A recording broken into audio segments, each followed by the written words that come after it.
Hey guys, so recently discovered some cool ninja artwork by KatRo Rosa Katona, and I'm just gonna kick this little track that she's done this background for.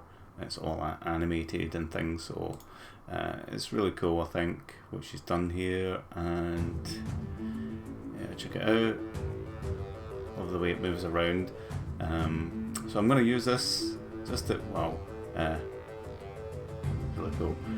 We're going to use this just to show off Backdrop Designer a little bit, just some of the stuff that it does. So I've downloaded our image and just plotted it down, and now I can go ahead and try out the different pixel modes. It's going to turn off those and bring this back to a sensible range.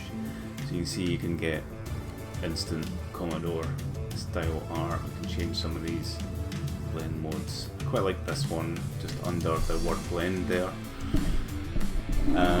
So let's just do some other cool shit with this. We can override the palette. We can keep the pixel ratio and start trying out the different palettes to see what looks good. Some that it doesn't do a great job because of the palette range. Doesn't have the right color sense. This Game Boy one looks pretty cool. Change the dither range a bit. You can also change the dither pattern. It looks a bit more Game Boyish. That looks really cool though. And you can even go into monochrome. I like to bring up more pixels with this and put it on the original dither. And put it this way a bit. Really push that range. And that looks pretty cool. We can also add the CRT effect at any point. Kind of bleaches that out, but let's go to this one, bring that down a bit. Try these different ranges. So we've got a really limited color palette with teletext. Spectrum gives us just one more tone, I think, just enough to push that. There's no way the spectrum would allow you all those tones, but yeah. This is full 24-bit. The cool thing about this is you can bring in the CRT effect and play around with these, like this one again, play with the other images. You can get some nice overlay type effects. Change the pixel ratio.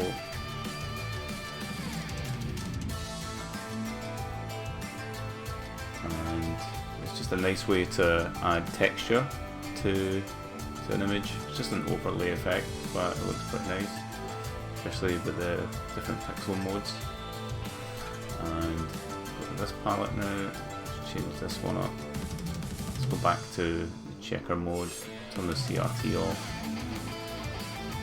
I really like this one. This is the Arnie 32 palette. See how that looks.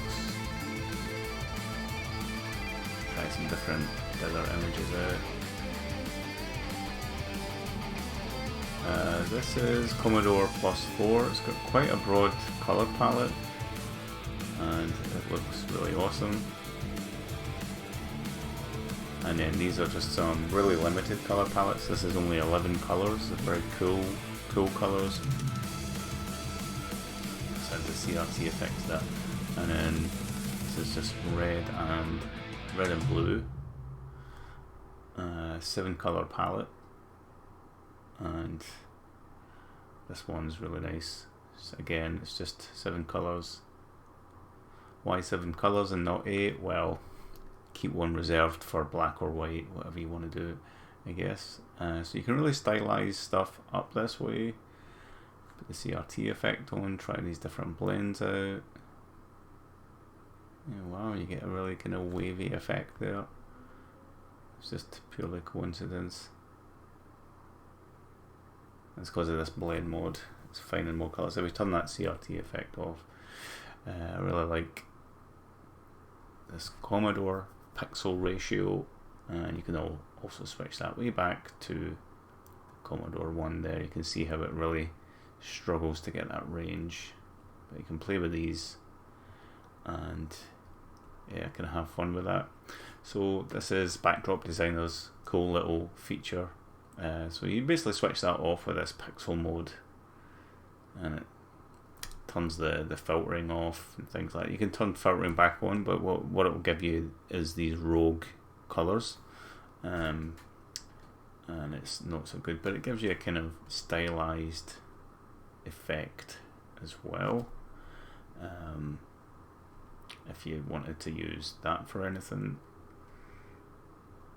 you can see it's dependent on the dither range and things.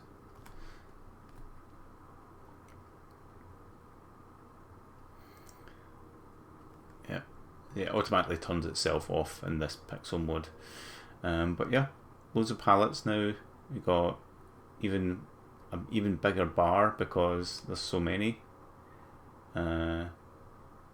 I could always add more. Feel free to suggest your own palette. You can send a colour palette my way and I'll add it to it. I made a few refinements to the UI, moving some objects around and making sure like this bit sort of keeps the right ratio, and we can show the brush or not. So we've got that moved, and ignore backdrop if you've got a transparent back or there's no sprites down. You can try out the colour range there as well and see how that looks in different modes. You can see how it tries to map the colour range. But yeah, really fantastic artwork. It just gave me an idea to, you know, test this out with the different colour palettes and dither ranges and stuff, and yeah, really get something kind of stylized.